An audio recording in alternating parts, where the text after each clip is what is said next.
नमस्कार दोस्तों, OCN network में आपका स्वागत है। मैं हूं ओमकार चौधरी।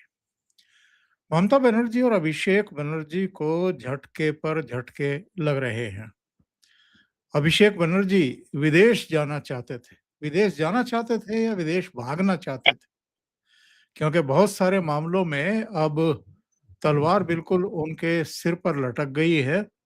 पूछताछ चल रही है, एजेंसियां उनको पूछताछ के लिए तलब कर रही हैं और मुझे लगता है कि एजेंसियां भी अब तक जो तथ्य उनको चाहिए थे, वो उनके पास आ हेलो। चुके हैं। हाँ, इसलिए वो अम्मी। अब शिकंजा कसने की पूरी तैयारी में हैं। तो वो विदेश जाना चाहते हैं आँख के इलाज के लिए, लेकिन हाई कोर्ट ने उनकी याचिका को कर दिया है खारिज। एक और बड़ा झटका लगा है ममता बनर्जी को। सदनों की कार्रवाई के लिए एक बिजनेस एडवाइजरी कमेटी का गठन होता है। वो चाहे पार्लियामेंट हो, चाहे विधानमंडल दल हो, वहां पर ये एडवाइजरी कमेटी बनाई जाती है। वो तय करती है सत्र कितने दिन का होगा, कितने विधेयक आएंगे, कौन कौन से मुद्दे उठाए जाएंगे, वो सारी चीजें उसमें तय होती हैं। जाहिर है उसमें सत्ता पक्ष के अलावा विपक्ष के भी कुछ विधायक, कुछ नेता होते हैं। आमतौर पर जो विधायक दल के नेता होते हैं, जो प्रतिपक्ष के नेता होते हैं और अलग-अलग दलों के भी जो नेता होते हैं, उनको बिजनेस कमेटी में रखा जाता है। हुआ ये है कि पश्चिम बंगाल विधानसभा की बिजनेस एडवाइजरी कमेटी में ममता बनर्जी आउट हो गई हैं। उनके नेतृत्व वाली पार्टी के सदस्य अब बिजनेस एडवाइजरी कमेटी में नहीं होंगे। अब ऋतव्रत बनर्जी, इसके अलावा जो उनके द्वारा सुझाए गए लोग या जो अलग-अलग दलों के दूसरे सदस्य हैं, नेता हैं, वो बिजनेस एडवाइजरी कमेटी में रखे गए हैं। ममता बनर्जी के, जिसको काली घाट गुट कहा जा रहा है आजकल, उसका अब कोई भी नहीं है। इसके अलावा भी 2-3 विषय हैं, उन पर चर्चा करेंगे। मेरे साथ जुड़ गए हैं पंकज विश्वास जी। तो पंकज जी को जोड़ लेते हैं और फिर चर्चा को आगे बढ़ाते हैं। पंकज जी, बहुत स्वागत, ठीक है। बहुत अभिनंदन। बहुत बहुत नमस्कार। धन्यवाद सर जी। तो पंकज जी, अभिषेक बनर्जी पर तो बाद में आते हैं। ये जो ममता बनर्जी को एक और झटका लगा है, जो बिजनेस एडवाइजरी कमेटी से भी उनको आउट कर दिया गया है और अब जो ऋतव्रत बनर्जी के नेतृत्व में, यहाँ पर अरूप राय के नेतृत्व में टीएमसी है, उसी को जगह दी गई है। ये कितना बड़ा स्टेप आप मान रहे हैं?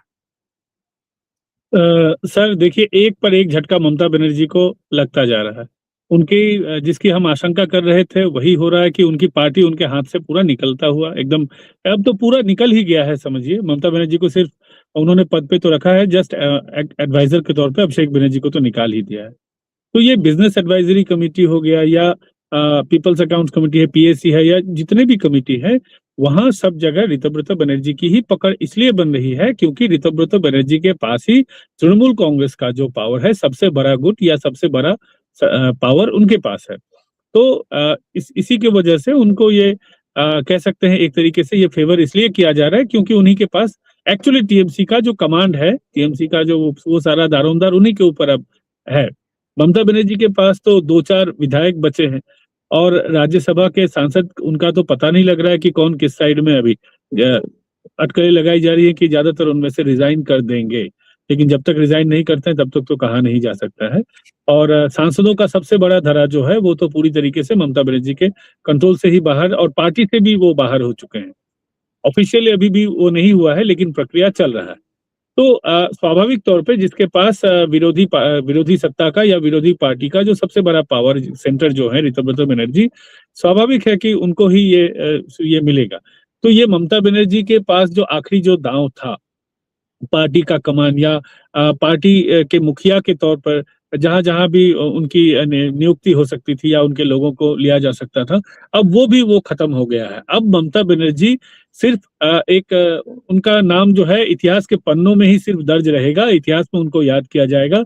लेकिन राजनीति में ममता बनर्जी की जो साख है, वो पूरी तरीके से अब खत्म हो गई है।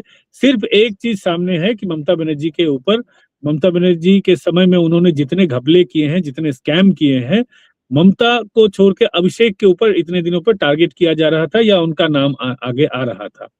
अब जितने भी केसेस आने वाले हैं, उनमें मुख्यमंत्री शुभेंदु अधिकारी जी ने स्पष्ट तौर पे ये बता दिया है कि अब ममता बनर्जी को भी घेरे में लिया जाएगा, क्योंकि उनकी सरकार ने ही घपला किया था। बहुत सारे केसेस हैं, तो उनपे अब ममता बनर्जी पे भी नकेल कसेगा। पार्टी भी खत्म, सत्ता भी खत्म, और आने वाले दिनों में हो सकता है कि उनको जेल ना हो जाए।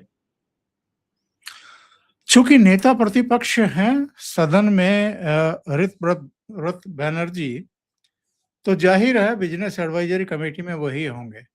पंकज जी, जो असली लड़ाई अब शुरू हुई है चुनाव आयोग में, और इसके बाद जाहिर है मामला सुप्रीम कोर्ट तक जाएगा। जैसे महाराष्ट्र में उद्धव ठाकरे और एकनाथ शिंदे का, और शरद पवार बनाम अजित पवार का झगड़ा चुनाव आयोग होते हुए सुप्रीम कोर्ट तक पहुंचा था। तो यहां अगर सदन में भी बिजनेस एडवाइजरी कमेटी में ऋत बनर्जी और बाकी के लोग हैं, और यहां से भी ममता बनर्जी का पत्ता साफ हो गया है, तो ये तो और एक सॉलिड प्रमाण बन गया है इन लोगों के लिए वहां पर केस जीतने का, कि सिंबल हमें चाहिए, पार्टी हमारी है, ममता बनर्जी का अब वर्चस्व खत्म, क्योंकि 2/3 एमएलए हमारे पास हैं और 2/3 से ज्यादा एमपी भी टूट करके अब दिल्ली में अलग धड़ा बना चुके हैं। तो बाकी बचा क्या इनके पास? ये तो केस हार जाएंगी। सर, सबसे बड़ी बात है कि जो पार्टी इनकी पार्टी है तृणमूल कांग्रेस, कांग्रेस का अगर पार्टी का अगर संविधान देखें, तो पार्टी में संविधान में ये था कि पार्टी में कभी भी स्पेशल सत्र बुलाया जा सकता है, और पार्टी में अगर पार्टी के मुखिया का चयन करना है या पदाधिकारी का चयन करना है, तो पार्टी में सब लोगों को बुलाकर ही फिर वो डिसीजन लिया जाएगा। लेकिन मुश्किल ये है कि अगर सबसे बड़ी बात है कि अगर ये लोग दावा करें कि ममता बनर्जी भी पार्टी गलत तरीके से चलाती थी, तो भी तृणमूल कांग्रेस के संविधान के हिसाब से ममता बनर्जी दोषी पाई जाएगी, क्योंकि इसके पहले जितनी भी पार्टी में चेंजेस आया है, पार्टी में अलग-अलग पदाधिकारी को सिर्फ ममता बनर्जी या अभिषेक बनर्जी ने अपने पावर का यूज करते ही किया था, पार्टी का उन्होंने कभी सत्र नहीं बुलाया था। लेकिन जब ममता बनर्जी को एक्सपेल करने के या ममता बनर्जी को मुखिया से हटाने के का जो जब बात आया, और अभिषेक बनर्जी को पार्टी से बहिष्कार करने का, उनको पार्टी से हटाने का जब ये आया, उन्होंने सर एक स्पेशल सत्र बुलाया था, जो तृणमूल कांग्रेस की पार्टी के संविधान के हिसाब से उन्होंने काम किया है। तो ये भी एक बड़ा मुद्दा अगर कोर्ट में जाएगा, तो ये भी एक बड़ा मुद्दा बन सकता है, मुझे ऐसा लगता है। तो अगर ये कोर्ट में भी जाते हैं, तो जरूर उसमें भी हारेंगे, क्योंकि सबसे पहली बात है कि जो दल बदलू विरोधी कानून जो है, उसके हिसाब से 2/3 से ज्यादा बहुमत की चाहिए होता है, तो वो भी इनके पास है पहले। और दूसरी बात है कि ममता बनर्जी ने भी जिस तरीके से पार्टी इतने दिनों से चलाया है, अगर तृणमूल कांग्रेस का ओरिजिनल संविधान अगर देखें, तृणमूल कांग्रेस का जो संविधान है उसको कभी बदला नहीं गया है, क्योंकि वो बदलने के लिए भी जो कानूनी कार्रवाई होनी चाहिए, तो उन्होंने ममता बनर्जी ने कभी नहीं किया। ममता बनर्जी ने वन हैंडेडली पार्टी को चलाया था, कभी उन्होंने पार्टी के संविधान का ध्यान भी नहीं दिया था। तो अगर पार्टी के संविधान को भी अगर कोर्ट में पेश किया जाएगा, तो भी ममता बनर्जी पार्टी विरोधी गतिविधियों में पाई जाएगी। इन 2-3 घटनाओं से क्या मैसेज गया है और क्या सबक मिलता है? पहले शिवसेना का टूटना, एकनाथ शिंदे के साथ 40 एमएलए और 18 में से 13 एमपी आना, चुनाव आयोग द्वारा उसी को असली शिवसेना करार देना, उसी को सिंबल दे देना, फिर शरद पवार की अधिकांश पार्टी के सदस्यों का टूटना, यानी एमएलए और एमपी का टूटना, चुनाव आयोग द्वारा अजित पवार के नेतृत्व वाले जो अधिकांश सांसद और एमएलए और पदाधिकारी थे उनको मान्यता देना, और अब यहाँ बंगाल में ममता बनर्जी की पार्टी टूटना, अधिकांश एमएलए और अधिकांश एमपी इनसे छिटकना, इसके संदेश क्या है? नंबर एक। नंबर दो, जो परिवार को अपनी बपौती समझने लगते हैं, अपने भतीजों को, अपने बेटों को, अपनी बेटी को तरजीह देते हैं सीनियर्स के ऊपर भी, और हायरार्की की अनदेखी करते हैं, उनको डिफीट मिल रही है अब, चाहे चुनाव आयोग में हो या सुप्रीम कोर्ट में हो। सर, भारत एक प्रजातंत्र है और प्रजातंत्र में प्रजा के हिसाब से ही चलना चाहिए, राजा के हिसाब से नहीं। ये जितनी भी क्षेत्रीय पार्टियां थी या किसी सुप्रीमो के अंडर में चलने वाली पार्टियां थी, देखिए सबने अपने बेटे या भतीजे, अपने परिवार के लोगों को आगे बढ़ाया। यानी वो चाहते थे कि राजा का बेटा ही राजा बनेगा, लेकिन भारत में राजा का बेटा राजा नहीं बनेगा, यही तो प्रजातंत्र है। हकदार जो है उसको मिलना चाहिए। तो पार्टी में अच्छे लोग थे, ऐसा नहीं है। मुकुल रॉय ने भी अपनी पार्टी को अपने खून पसीने दिमाग से सींचा था, लेकिन मुकुल रॉय को क्या मिला? पार्टी से उनको हटा दिया गया। और शुभेंदु अधिकारी आज मुख्यमंत्री बने हैं, बीजेपी में अभी सबसे बड़े फेस है। वो भी ज्यादा कुछ नहीं चाहते थे, वो भी चाहते थे कि उनको यूथ का प्रेसिडेंट, जब प्रॉब्लम हुआ, सारा कुछ जो समस्या की जो जड़ थी वो ये थी कि उनको वो युवा के सभापति थे यूथ विंग के, उनको वहां से हटा दिया गया और अभिषेक बनर्जी को सामने लाया गया। अभिषेक बनर्जी को सामने लाने से पहले अभिषेक बनर्जी के लिए एक अलग विंग बनाया गया, यूथ में ही 2 विंग बनाए गए। तो ममता बनर्जी ने जो अपना उनका जो किया धरा था, अपने भतीजे को जो आगे बढ़ाया, इसके लिए ये पार्टी टूटी है। सारे अगर कहीं भी अगर जितनी भी क्षेत्रीय पार्टियां हैं, उनका समस्या जड़ में एक ही है कि लोग जो पार्टी में जो लोग पार्टी को खून पसीने दिमाग पैसे से सींचते हैं, उनको पार्टी में जगह बहुत कम दिया जाता है। उनको पार्टी में एक वर्कर के तौर पे देखा जाता है, कर्मचारी के तौर पे, कॉर्पोरेट संस्था के हिसाब से अगर देखें तो। लेकिन उनको पार्टी का सदस्य या पार्टी में भी एक परिवार के तौर पे नहीं देखा जाता है, सिर्फ परिवार के लोगों को ही आगे बढ़ाया जाता है। तो क्षेत्रीय पार्टियों को भी समझना पड़ेगा कि ये देश, अभी जो कांग्रेस भी एक पारिवारिक पार्टी बन चुकी है, लेकिन ये इस देश में कांग्रेस का भी जब जन्म हुआ था तो सब लोग एक साथ मिल बैठ के एक पार्टी की तरह काम करते थे, जिस तरीके से भारतीय जनता पार्टी में अभी हो रहा है। पार्टी में आज अमित शाह है, कल नहीं भी रह सकते हैं, पार्टी चलती रहेगी। लेकिन ये क्षेत्रीय पार्टियां, इन्होंने क्या किया कि अपने ही लोगों को आगे बढ़ाने की वजह से इन्होंने पार्टी को ही दांव पे लगा दिया है।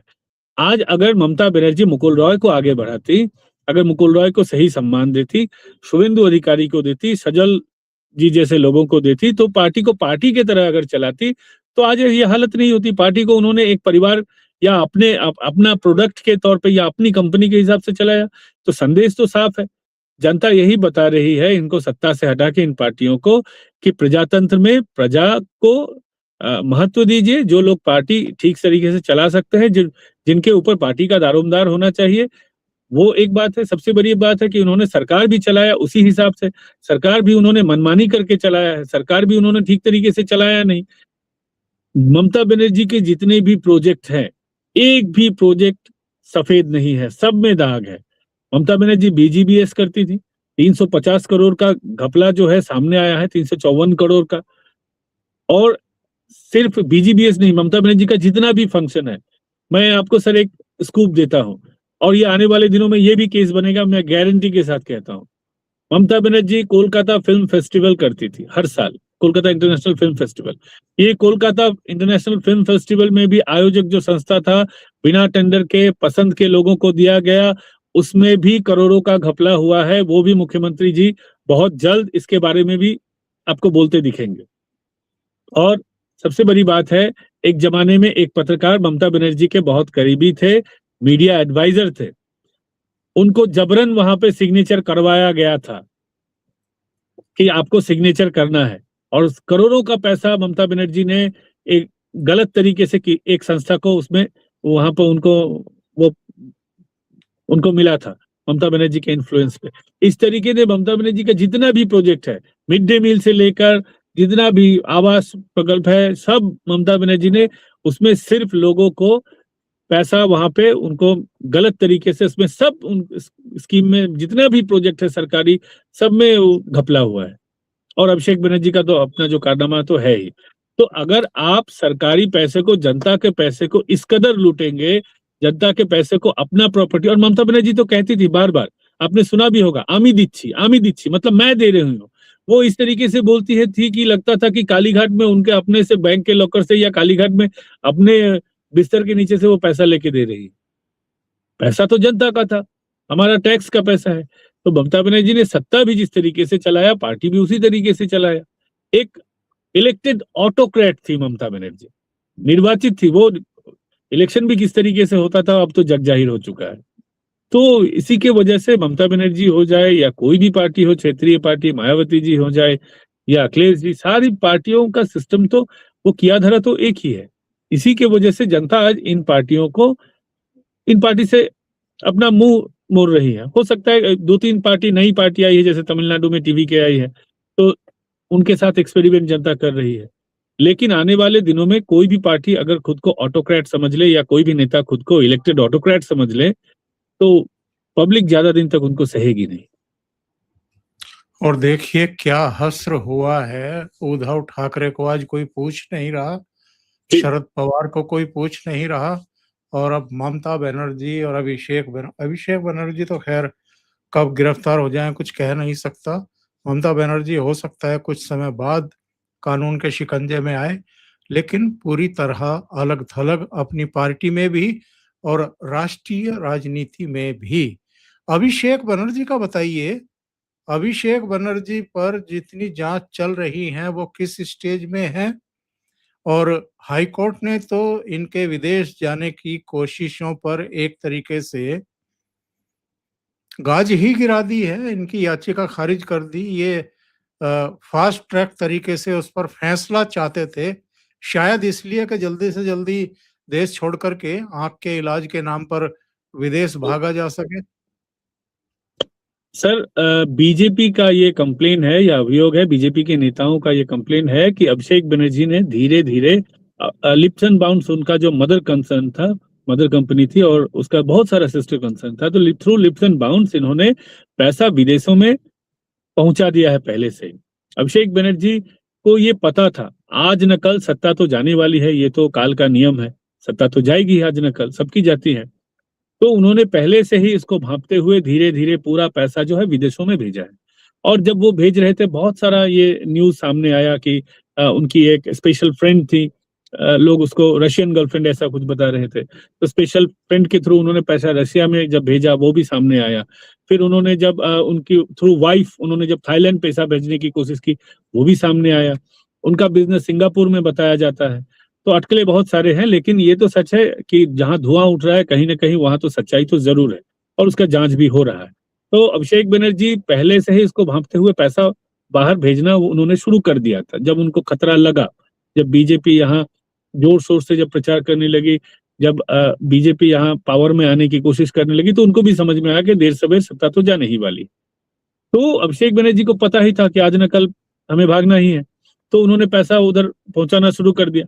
और ये अब हम लोग पहले से बोल रहे थे कि अभिषेक बनर्जी सत्ता जाते ही यहाँ से भागने की कोशिश करेंगे। उनकी पत्नी ने भी याचिका दी है कि वो अपने मायके वाला जो उनका देश है वहां वो जाना चाहते हैं, जहां से वो आई थी।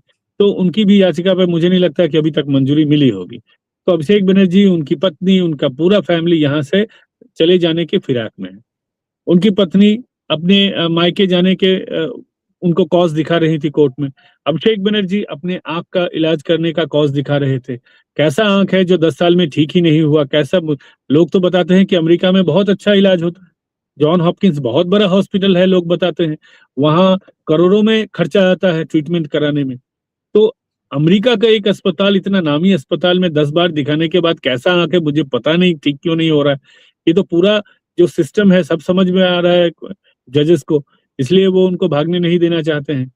अभिषेक बनर्जी सेवाश्रय कैंप चलाते थे, अपनी कैंप में लोगों का आंख का इलाज करवाते थे, हर मरीज का हर तरह का वहां इलाज होता था, ऑपरेशन होता था। तो उस कैंप में खुद नहीं क्यों नहीं उन्होंने दिखाया। वो बताते हैं कि वर्ल्ड क्लास ट्रीटमेंट वो दे रहे हैं पश्चिम बंगाल की जनता को। तो सारा ये जो जाल रचा जा रहा है, अभिषेक बनर्जी भागने की फिराक में है सर। उनको पता है कि उनके जितने भी काले कारनामे हैं, काला चिट्ठा आज या कल उनको तो गिरफ्तार होना ही है। शुभेंदु अधिकारी उनको छोड़ेंगे नहीं। उनका खुन्नस, उनका 36 का जो आंकड़ा है, ये बहुत पुराना 36 का आंकड़ा है। ये अभिषेक बनर्जी की वजह से ही आज शुभेंदु अधिकारी को तृणमूल कांग्रेस छोड़ना पड़ा था या बीजेपी ने उन्होंने ज्वाइन किया था। जो भी हो, Abhishek Banerjee was the cause for all this what is happening right now. तो अभिषेक बनर्जी को भी पता है कि शुभेंदु अधिकारी उनको छोड़ेंगे नहीं।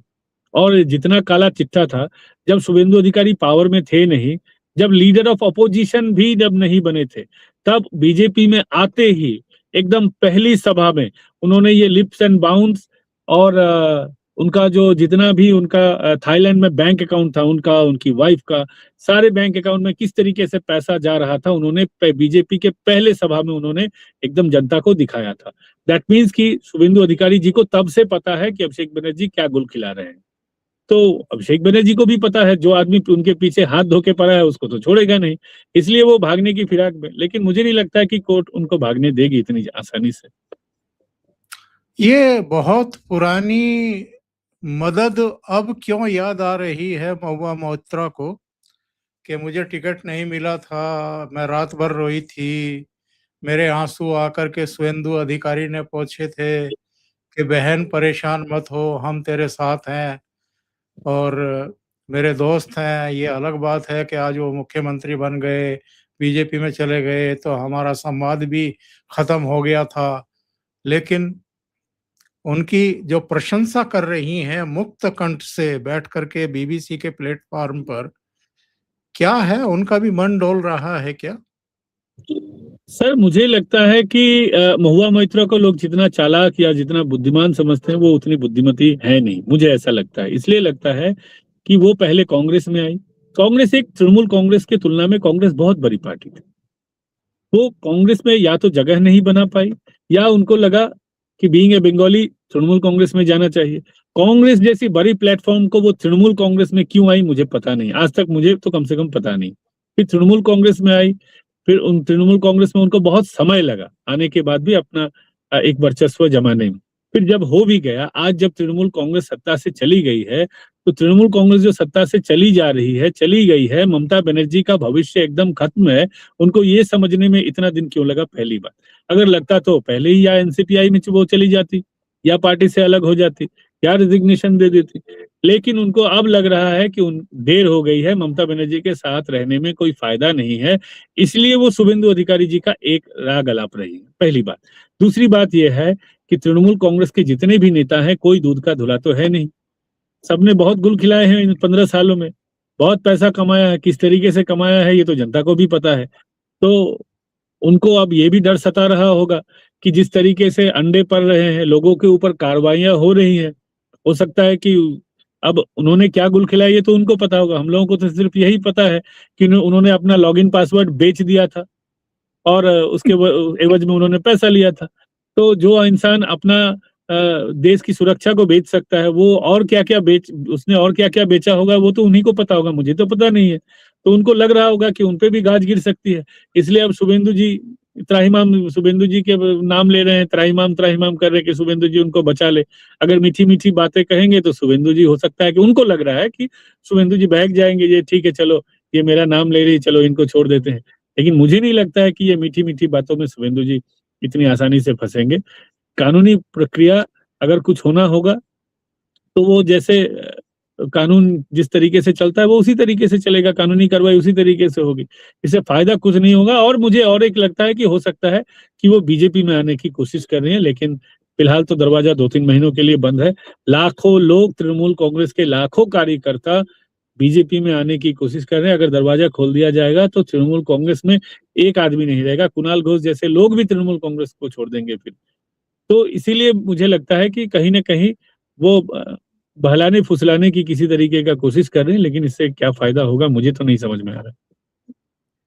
और पंकज जी, ये विधानसभा में खड़े होकर के शुभेंदु अधिकारी ने जवाब दे दिया उन सारे लोगों को और इकोसिस्टम को भी जो पूछ रहे थे घुसपैठिए कहाँ है। उन्होंने कहा 10,000 तो वापस भेजे जा चुके हैं और 1800 के आसपास होल्डिंग कैंपों में अभी हैं, होल्डिंग सेंटर्स में हैं। उनको भी वापस भेजने की तैयारी चल रही है। तो ये अभियान भी जोर शोर से चल रहा है। जिस तरीके से आजकल रेलवे के लाइन के पास की झुग्गी झोंपड़ियों को बुलडोजर से गिराया जा रहा है, उसी तरीके से इनको भी उठा उठा करके बांग्लादेश में फेंका जा रहा है। सर, अब जो शुभेंदु अधिकारी जो आंकड़ा बता रहे हैं वो तो सरकारी आंकड़ा है, लेकिन जो बेसरकारी आंकड़ा है वो कहीं इससे ज्यादा है। ये मैं इसलिए कह रहा हूँ कि मेरे पास भी बहुत सारे मल्टीपल वीडियोस आए हैं जिन इलाके को मैं पहचानता हूँ, लोग आसानी से पार कर रहे हैं और बांग्लादेश चले जा रहे हैं। ये क्यों हो रहा है? ये इसीलिए हो रहा है क्योंकि बीएसएफ चाह रही है कि लोग चले जाएं, पुशबैक हो जाए, ज्यादा मशक्कत न करना पड़े। इसका मतलब ये नहीं है कि बीएसएफ काम नहीं कर रही है या बीएसएफ की मुस्तैदी में कहीं भी कमी है। बीएसएफ को भी पता है, इसीलिए वीडियो हो रहा है, इसलिए वीडियो बनने दिया जा रहा है और लोगों को भी एक पैगाम भेजा जा रहा है कि अगर जाना चाहते हो तो अभी चले जाओ, अभी जाने में आसानी होगी। तो ये आंकड़ा जो है, शुभेंदु जी 10,000 आंकड़ा और 1,800 बोल रहे हैं, ये सरकारी आंकड़ा। बेसरकारी आंकड़े में तो इससे बहुत ज्यादा लोग भाग चुके हैं, भागने की फिराक में, और अभी भी भाग रहे हैं लोग। तो जितने भी इकोसिस्टम के लोग हैं उनको पता नहीं आंख में मोतियाबिंद है या कान में वो दे सुन नहीं पाते हैं। ये तो एकदम सब जगह बस्तियां यहाँ पे खाली हो रहा है। मेरे ही आसपास की जितनी भी बांग्लादेशी की बस्ती थी, बांग्लादेशी लोगों की, सारे खाली हो चुके हैं। सिर्फ एक बस्ती में अभी भी लोग हैं और वहां उन लोगों ने चूंकि पासपोर्ट भी बनवा लिया इसलिए नहीं भागे। लेकिन वहां अगर कहीं कल अगर तलाशी वहां पे शुरू हो जाए, मैं दमदम इलाके की बात बोल रहा हूँ, और इस तरीके से बहुत सारे, जैसे गुलशन कॉलोनी है, मैं और एक सबसे बड़ी बस्ती कलकत्ता की वही है जहाँ पे बांग्लादेशी लोग रहते हैं, उन लोगों ने पासपोर्ट भी बना लिया। लेकिन अगर अभी जो है पुलिस अभी भी नकेल वहां पर उतना ज्यादा नहीं कस रही, क्योंकि एक फिर एक सोशल ये का भी मामला चला आएगा। धीरे धीरे करने से एक सरकार चाहती है कि ज्यादा इसको हवा न दिया जाए, धीरे धीरे काम किया जाए, या एक कानून जो फ्रेम होने वाला है फिर बन जाएगा तो और ज्यादा अच्छा होगा, या सरकार के दिमाग में और भी कुछ हो सकता है। तो अगर सरकार चाहे तो और लोगों को भी पकड़ सकती है। जेल में इतना जगह नहीं है कि इन लोगों को ये किया जाएगा। धीरे धीरे बिल्कुल। सरकार काम कर रही है। लाखों लोग अभी भी पश्चिम बंगाल में है जिनको आज या कल जरूर उनको भेजा जाएगा। उस तरीके से पूरा सिस्टम फ्रेम किया जा रहा है धीरे धीरे। तो मुझे लगता है कि इकोसिस्टम कुछ भी कहे, सरकार अपना काम बड़े अच्छे तरीके से कर रही है और सरकार फोकस्ड है, जिनको जहां ठिकाने लगाना है उनको लगा रही है। और एक भावुक कर देने वाला दृश्य भी दिखाई दिया सदन में, जब शुभेंदु अधिकारी कह रहे थे कि आरजीकर कॉलेज की घटना के जो दोषी हैं, एक एक को पनिश किया जाएगा, किसी को बख्शा नहीं जाएगा। तो उस बेटी की जो माँ थी, जो अब एमएलए है, वो फूट फूट करके रो रही थी। शायद इसलिए भी पंकज जी के बेटी को तो खोया, और बेटी के साथ जो हुआ है वो तो किसी के बच्चे के साथ ना हो, लेकिन उसके बाद जो रवैया रहा था दोषियों को बचाने का भी और इनके मान मर्दन का भी। इनको टिकट मिला तो बहुत गंदी गंदी बातें उस बच्ची की माँ के बारे में कही गई कि उसको कैश करने की कोशिश कर रही है और तमाम चीजें जो है इस तरह की। तो ये दर्द फूट रहा था उनका सदन में बैठे हुए। सर, मैंने उनके माता-पिता को मल्टीपल टाइम्स उनको विज़िट किया है। एक ही बच्ची थी एक परिवार का, और सारा दारोमदार उस एक डॉक्टर के ऊपर लगा हुआ था। और मतलब उस परिवार का और कुछ रहा ही नहीं, सिर्फ़ यादें हैं सर। दोनों वो पति-पत्नी, मतलब अभया की माँ जो अभी विधायक बनी है और उनके पिताजी, दोनों टेलर का काम करते थे। टेलर का काम करते हुए मतलब एक-एक पैसा पसीना जोड़ते हुए उन्होंने अपनी बेटी को डॉक्टर बनाया। और उसके साथ अगर ये हासिल होता है, जिसमें कोलकाता को सेफ सिटी के तौर पर सोचा जाता था, वहाँ अगर ये होता है और उस बेटी को देखने भी नहीं दिया जाता है, क्या हुआ उसको जानने भी नहीं दिया, उसका क्या हालत होगा। और दर-दर भटकती रही। ममता बनर्जी के राज में 1 डेढ़ साल तक तो उनको मतलब किसी तरीके का सुराहा ही नहीं हुआ। तो आज जब एक रे ऑफ होप दिख रहा है कि अब इस केस में जो जस्टिस होना चाहिए था, जो एक्चुअली हुआ था, तो अब जस्टिस जब सामने दिख रहा है तो वो भावुक होंगी, स्वाभाविक है। क्योंकि उनकी लड़ाई जो थी वो तो न्याय के लिए ही थी। उन्होंने न्याय के लिए दर-दर भटका है उन्होंने। हर जगह पे उन्होंने जहाँ पे भी मिल सकता था वहाँ उन्होंने वो ये की है। अमित शाह तक अपना मैसेज पहुँचाया था, प्रधानमंत्री जी के पास पहुँचाया था, राष्ट्रपति जी के पास पहुँचाया था। सीएम उस समय ममता बनर्जी थे, उनसे भी उन्होंने गुहार लगाई थी। लेकिन ज्यादातर जगहों पर बीजेपी मतलब अमित शाह जी को छोड़कर या बीजेपी के लोगों को छोड़कर ममता बनर्जी या टीएमसी या पुलिस किसी के पास उनको सुराहा नहीं मिला। अमित शाह जी ने कहा था, उनको आश्वासन दिया था कि उनको उनका जो ये है, उनका जो डिमांड है या जस्टिस है, उसके लिए उनको भारत सरकार सपोर्ट करेगी। आज जब बीजेपी की सरकार बनी है तो मुख्यमंत्री जी उन्होंने तो पहले ही शुभेंदु अधिकारी जी जब एलओपी हुआ करते थे तब से उन्होंने आश्वासन दिया था कि जब अगर सरकार बनती है या जब सरकार बनेगी वो सरकार उनके पास उनको सपोर्ट करेगी। अब जब उनको सपोर्ट मिल रहा है तो उनका भावुक होना स्वाभाविक है, जिसके लिए उन्होंने इतने दिनों तक आंदोलन किया, लड़ाई लड़ा। अब वो लड़ाई दिख रहा है कि काम हो रहा है। तो वो पहले से ही बता रही थी कि ममता बनर्जी का फैमिली का कोई ना कोई इसमें इन्वॉल्वमेंट है। लेकिन चूंकि उस समय इन्वेस्टिगेशन हो रहा था इसलिए वो पूरी तरीके से बोल नहीं पा रही थी। अब तो सारा सच सामने है और जब सच सामने है तो एक न एक दिन उनका जो जस्टिस है वो तो जस्टिस उनको मिलेगा ही। एक कहावत हम बचपन से सुनते आ रहे हैं जी कि अच्छों को हाय खा जाती है। जी तो न केवल उस बेटी की माँ की हाय, पिता की हाय, बल्कि बंगाल की लाखों करोड़ों महिलाओं की हाय जो है वो ममता बनर्जी को खा गई, उनकी सत्ता को खा गई। और हमने प्रचार के समय भी देखा था कि महिलाएं अपने घरों से निकल करके दरवाजे क्रॉस करके आकर के इनको सीने से लगाती थी और आश्वासन देती थी कि आप निश्चिंत रहिए। और उसी का नतीजा है कि आज वो एमएलए हैं। पंकज जी, बहुत बहुत धन्यवाद आपका जुड़ने के लिए और कई महत्वपूर्ण मुद्दों पर चर्चा करने के लिए।